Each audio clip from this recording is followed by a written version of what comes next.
রাত বাড়লেই পার্কে বসত মদ জুয়ার আসর, চলতো অশ্লীল গালিগালাজ, ক্রমেই নষ্ট হচ্ছিল এলাকার পরিবেশ। ধৈর্যের বাঁধ ভাঙলে এর প্রতিবাদ করেন এলাকার এক বাসিন্দা, যার খেসারত দিতে হলো ওই প্রতিবাদীকে।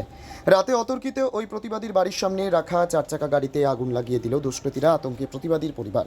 ঘটনায় জড়িত সন্দেহে গ্রেপ্তার দুই। চাঞ্চল্যকর এই ঘটনাটি ঘটেছে দুর্গাপুর কোকোভেন থানার অন্তর্গত 41 নম্বর ওয়ার্ডের মহানন্দাপল্লী এলাকায়। সূত্র মারফত খবর, সোমবার রাত 11টা নাগাদ কাজ সেরে মহানন্দাপল্লীতে বাড়ি ফিরছিলেন সুবীর সরকার। তখন প্রতিদিনকার মতোই তার বাড়ি সংলগ্ন পার্কে 7 থেকে 8 জন বসে মদ ও জুয়ার আসর চালাচ্ছিল। সঙ্গে অশ্রাব্য গালিগালাজ, অতিষ্ঠ হয়ে এর প্রতিবাদ করেন তিনি। পাল্টা ওই দুষ্কৃতীরা তার উপর চড়াও হওয়ার চেষ্টা করলে তিনি পাড়ার ক্লাবে বিষয়টি জানান। এরপর ক্লাবের 2 সদস্যকে সাথে নিয়ে তিনি পার্কে যান এবং সকলে মিলে প্রতিবাদ করেন। তখন তাদের ওপর হামলা করতে আসে দুষ্কৃতীরা, প্রাণে মেরে ফেলার হুমকিও দেওয়া হয়। এরপর পুলিশকে খবর দেওয়া হলে ঘটনাস্থলে ছুটে আসে কোকোভেন থানার পুলিশ। পুলিশকে আসতে দেখে ভয় পালিয়ে যায় সকলে। পুলিশ এসে পার্কের বাইরে দাঁড় করানো এক দুষ্কৃতীর বাইক আটক করে থানায় নিয়ে যায়। অভিযোগ, তখনই পুলিশের সামনেই সুবীর সরকারকে দেখে নেওয়ার শাসানি দিতে থাকে দুষ্কৃতীরা। এরপর সকলে যে যার ঘরে চলে যায়। এরপর মধ্যরাতে সুবীর সরকারের হঠাৎ ঘুম ভেঙে যায়। তিনি লক্ষ্য করেন বাড়ির সামনে কিছু একটা জ্বলছে। তৎক্ষণাৎ তিনি বাড়ির বাইরে এসে দেখেন তার বাড়ির সামনে রাখা স্করপিও গাড়িটি আগুনে দাউ দাউ করে জ্বলছে এবং 3 জন সেখান থেকে দৌড়ে পালিয়ে যাচ্ছেন। সাথে সাথে পুলিশে খবর দেওয়া হলে এলাকাবাসীর সহায়তায় গাড়িতে লাগা আগুন নেভাতে সক্ষম হন তিনি। এরপর কোকোভেন থানার পুলিশ ঘটনাস্থলে এসে সুবীর সরকারের বয়ান অনুযায়ী দুষ্কৃতীদের খোঁজে তল্লাশি চালিয়ে ঘটনায় জড়িত সন্দেহে এলাকা থেকে 2 জনকে গ্রেপ্তার করে, যদিও একজন পালিয়ে যেতে সক্ষম হয়। এ বিষয়ে কি বলেছেন শুনবো। আমি কালকে রাত 11টা নাগাদ বাড়ি ফিরছি। তো ফেরার সময় দেখছি আমার বাড়ির সংলগ্ন যে পার্ক রয়েছে, সে পার্কের মধ্যে মদ খেয়ে 7-8 জন যুবক অকথ্য ভাষায় গালিগালা এবং তাদের মধ্যে হাই উল্লাস করছে, অশ্লীল ভাষায় হাই উল্লাস করছে। তো আমি যেহেতু সংলগ্ন আমার বাড়ি, সেহেতু আমার বাড়িতে বয়স্ক মা, আমার ফ্যামিলি রয়েছে, তাদের ডিস্টার্ব হচ্ছে। সেই সূত্রে আমি তাদেরকে সেটা বন্ধ করার জন্য তাদেরকে বলতে যাওয়ায় সে আমার কথা শোনে না এবং আমার উপর চড়া হওয়ার হয়ে ওঠে, প্রবণতা ওঠে। তখন আমি আমার পাড়ার যে ক্লাব, সেই ক্লাবের সদস্য, আমি সেই ক্লাবে গিয়ে আমি জানাই। ক্লাবে জানানোতে ক্লাবের 2 ভাই তখন উপস্থিত ছিল ক্লাবে, তারা এসে আমরা একসঙ্গে মিলিত হয়ে তাদেরকে বন্ধ করার জন্য বলি যে এইসবগুলো এখানে করা যাবে না। কিন্তু তারাও সেই সময় উল্টো আমাদের উপর চড়া হতে শুরু করে এবং একটা মারপিটের একটা প্রবণতা সৃষ্টি হয় এবং তখন আমাদের আশেপাশের ভাইয়েরা সব এসে একটা মারপিট ঝুটঝামেলা সৃষ্টি হয় এবং কিছুক্ষণের মধ্যে তারপরেই পুলিশ আসে।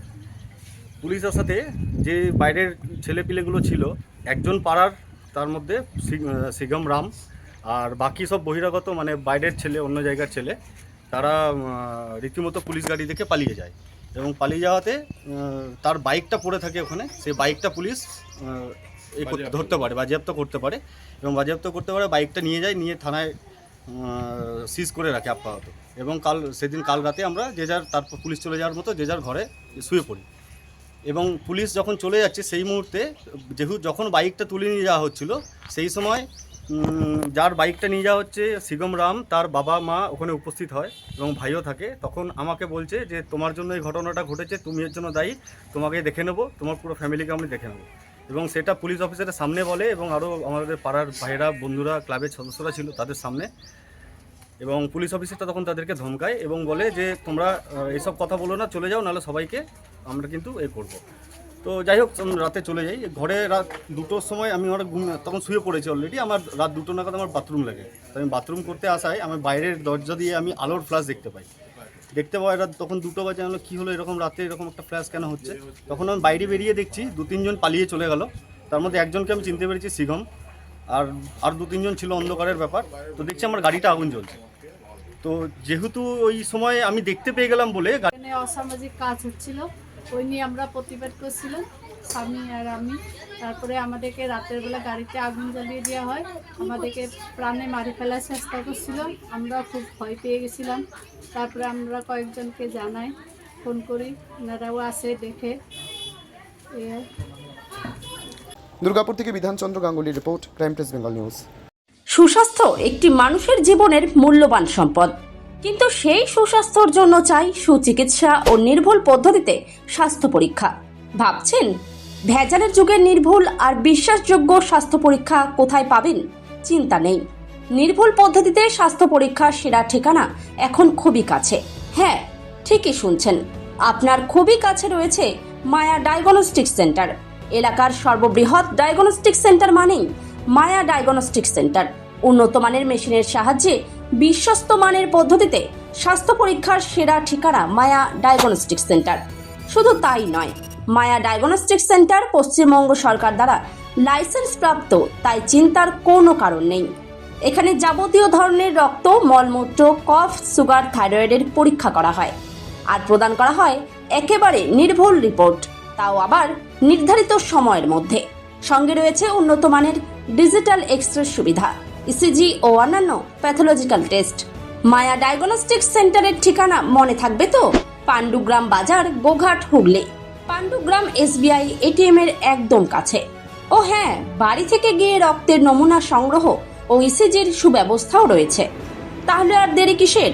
আরও বিশদে জানতে এখনই যোগাযোগ করুন আমাদের সঙ্গে 7718110120 অথবা 9641610330, 94826060 অথবা সরাসরি ভিজিট করুন মায়া ডায়াগনস্টিক সেন্টারে, পাণ্ডুগ্রাম বাজার, গোঘাট, হুগলি। পাণ্ডুগ্রাম SBI ATM এর একদম সন্নিকটে। তোমার আমার সকলেরই একটাই পছন্দ, মাদার্স চয়েস। ঘরে সুগন্ধি ভাত, প্রতিদিনের রান্নায় নিখুঁত স্বাদ, চাই উন্নত মানের চাল। তাহলে আর দেরি কেন? আজই যোগাযোগ করুন ধনরাজ অ্যাগ্রো ইন্ডাস্ট্রিজ প্রাইভেট লিমিটেডে। আমরা আনি আপনার টেবিলে খাঁটি ও মানসম্মত চাল মাদার্স চয়েস নামে। একবার ব্যবহার করুন, আর ফিরে তাকাতে হবে না। বিশ্বাসী গোড়া, গুণগত মানে সেরা। মাদার্স চয়েস, মা যেমন চান চাল তেমনই।